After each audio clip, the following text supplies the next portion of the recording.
બાજુ છે ને ઝાડ છે, શું છે? મોટા ઝાડ હોય ને, જો એમાં ક્યાં ઝાડ છે? સરગવાનું છે, પછી આ બાજુ પછી કયું છે? લીમડાનું છે, પછી આસોપાલવનું. હવે અને બીજી બાજુ શું છે? ફૂલ છોડ. પછી લીમડાના ઝાડની બાજુમાં ઊભો રહી જાજો એ પાર. ઓકે, હવે ગજેન્દ્ર સરગવાનું ઝાડ કયું છે? એની બાજુમાં ઊભો રહી જા. હાલો દ્રિશિવ, ફૂલ છોડ ક્યાં છે? નાનું નાનું ગુલાબનું છોડવો ક્યાં છે? એની બાજુમાં ઊભો રહી જા. એની બાજુમાં ઊભો રહી જા. હા ચાલો યશવી, તું હવે જમરૂખડીનું ઝાડ ક્યાં છે? એની બાજુમાં ઊભી રહી જા જોઈએ. જા એની બાજુમાં.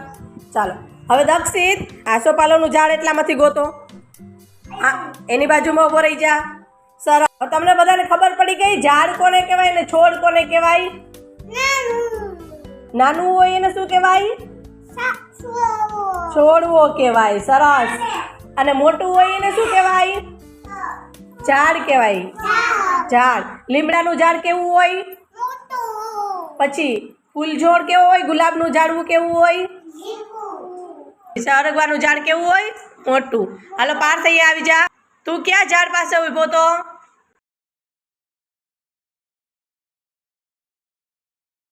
હા, આને કયું ઝાડવું કહેવાય? થોડુંક કેવું હોય લીમડાનું ઝાડ? તે જોયું કેવું હોય? હા.